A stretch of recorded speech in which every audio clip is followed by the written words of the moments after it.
Hello दोस्त, नमस्ते, प्रणाम। अपने यूट्यूब पर स्वागत करते हैं। देखिए बहुत सुंदर देवी के गीत लेकर आए हैं। कल नवरात्र चढ़ने वाला फर्स्ट है, उसी को हम लोग लेकर आए हैं गीत। बहुत तेज हवा बह रहा है। आज जैसे दुर्गा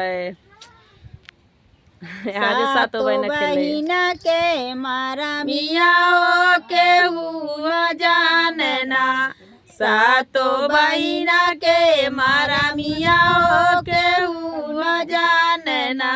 जनल जनल ओही जोहरा के पुतवा हो की हो तबोरवना, हो की हो तबोरवना। जोड़ा काला साले आइला हो की हो तबोरवना, जोड़ा काला साले आइला हो की हो तबोरवना। काली मैया के मारम हो के हुआ जानना, काली मैया के मारम हो के हुआ जानना।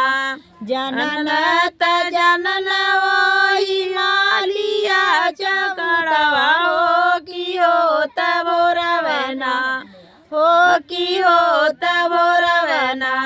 जोड़ा से हरा ले आइला हो की हो तबोरवना, जोड़ा से हरा ले आइला हो की हो तबोरवना।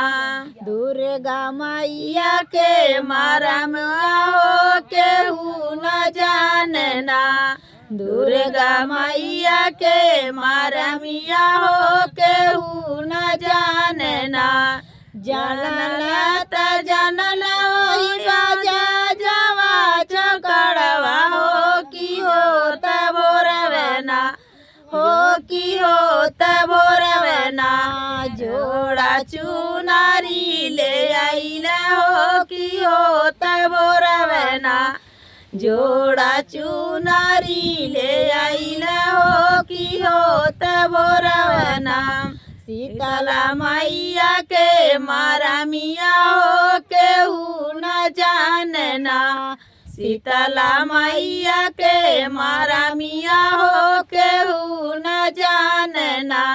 जनल जनल वही खटिकावा चकड़वा हो की हो तबोरवना, हो की हो तबोरवना। दोनों जोड़ा नारियर आइला हो की हो तबोरवना, जोड़ा नारियर ले आइला हो की हो तबोरवना। देखिए कल नवरात्र चढ़ने वाला है। बहुत सुंदर देवी पचरा गीत हम लोग डाल रहे हैं।